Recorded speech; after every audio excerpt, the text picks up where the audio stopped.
नमस्ते बच्चों, स्वागत है आपका सरदार वल्लभ भाई Patel English medium school Yawal की ऑनलाइन क्लासेस में। मैं हूं आपकी हिंदी टीचर तृप्ति पंकज पवार और आज हम पढ़ेंगे कक्षा 9वीं का विषय हिंदी लोक भारती का 10वां अध्याय जिसका नाम है रात का चौकीदार। तो बच्चों, आज हम पढ़ेंगे आपके हिंदी विषय का 10वां अध्याय जिसका नाम है रात का चौकीदार, जिसके लेखक है सुरेश कुशवाहा तन्मय। तो सबसे पहले हम इस अध्याय को पढ़ने से पहले सुरेश कुशवाहा तन्मय जी के जीवन परिचय के बारे में जान लेते हैं।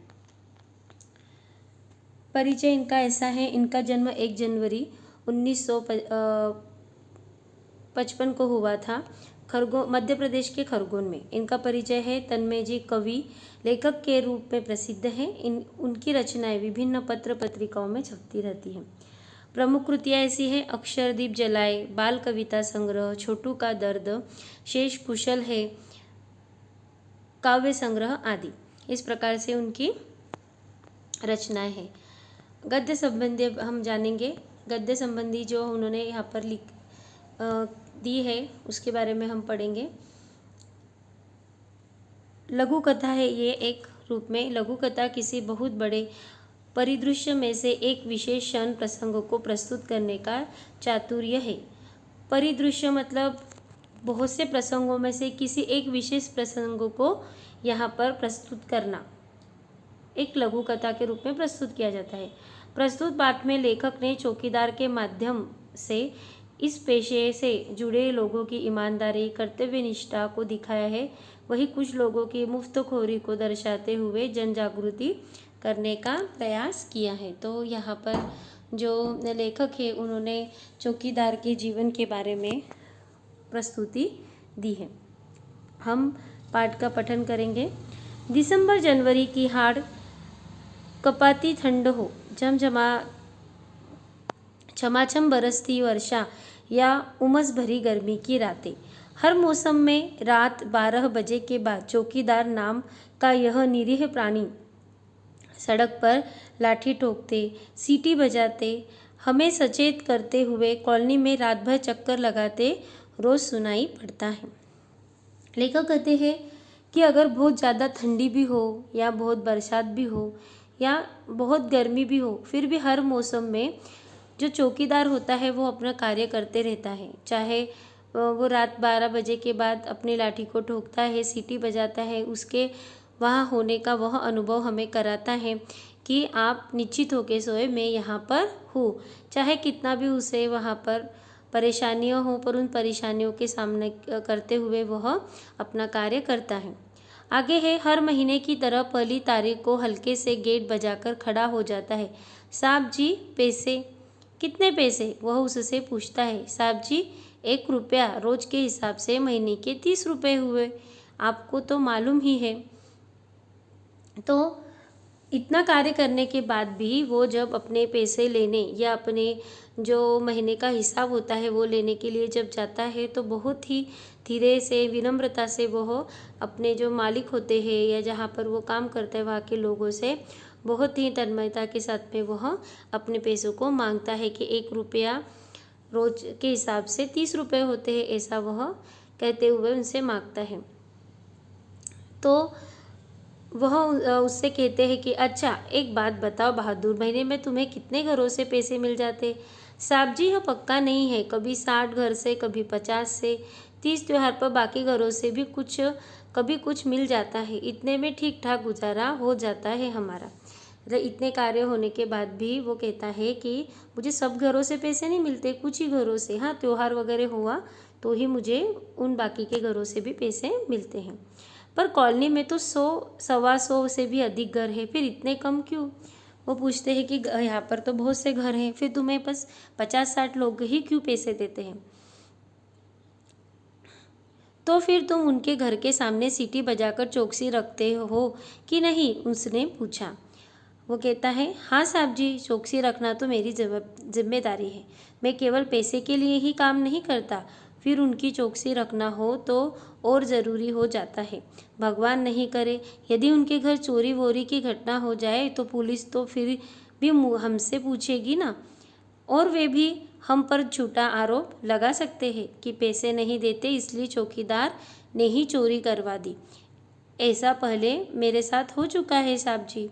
अब वो कहता है कि नहीं, वो अगर पैसे नहीं देते फिर भी मुझे उनके काम बल्कि ज़्यादा ज़वाबदारी से करना पड़ता है, क्योंकि अगर वहाँ पर चोरी हो जाए या किसी कारण वह डकैती हो जाए तो मेरा नाम भी उसमें आ सकता है, और ऐसा मेरे साथ पहले हो चुका है। ऐसा वो उनको बताता है जो साहब जी उसके सामने खड़े होते हैं। अच्छा ये बताओ, रात में अकेले घूमते तुम्हें डर नहीं लगता? डर क्यों नहीं लगता साहब जी, दुनिया में जितने जिंदा जीव है सबको किसी न किसी से डर लगता है। बड़े आदमी को डर लगता है तो फिर हम तो बहुत छोटे आदमी हैं। कई बार नशे पत्ते वाले और गुंडे बदमाशों से मारपीट भी हो जाती है। शरीफ दिखने वाले लोग से झिड़कियाँ, धुतकार और धोस मिलना तो रोज की बात है।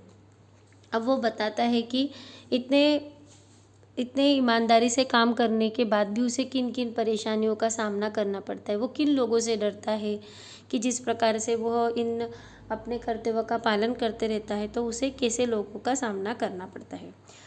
आगे कहते हैं, अच्छा बहादुर, सोते कब हो तुम? वह फिर प्रश्न करता है।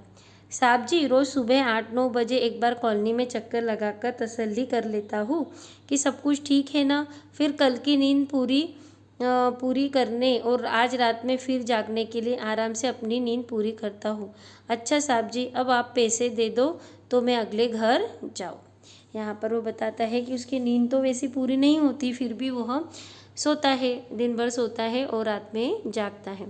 अरे भाई, अभी तुमने ही कहा कि जो पैसे नहीं देते उनका ध्यान तुम्हें ज़्यादा रखना पड़ता है, तो अब से मेरे घर की चौकसी भी तुम्हें बिना पैसों के करनी होगी, समझे? अब वो उससे मजाक करते हुए कहता है, ठीक है, जैसे आपकी इच्छा हो साहब जी। और चौकीदार अगले घर की ओर बढ़ गया। मैं सोचता हूँ कि बिना किसी ऊपरी दबाव अथवा नियंत्रण के एकाकी रूप से इतनी जिम्मेदारी से अपना कर्तव्य निभाने वाला, हमारी सुरक्षा की चिंता करने वाला, निष्कपट भाव से काम करने वाला यह रात का रखवाला स्वयं कितना असुरक्षित और अकेला है।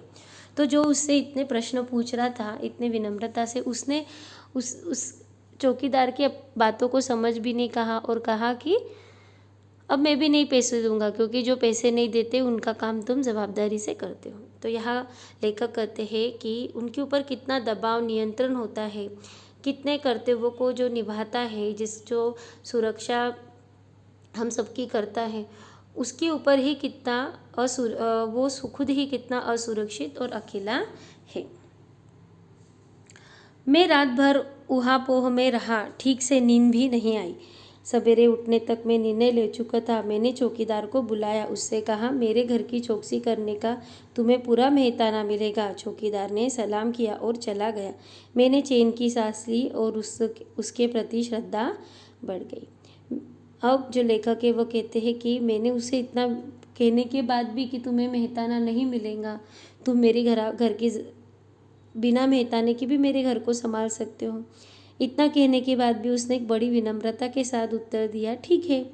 तो इसी बात को जो लेखक थे वो रात भर विचार करते रहे। विचार करने के बाद उन्हें चौकीदार की कर्तव्य निष्ठा को उन्हें पता चली, और उसी के साथ उन्होंने लेखक ने चौकीदार को उसका मेहताना देने का वादा किया। उसी से चौकीदार प्रसन्न हुआ और लेखक ने चैन की सांस ली।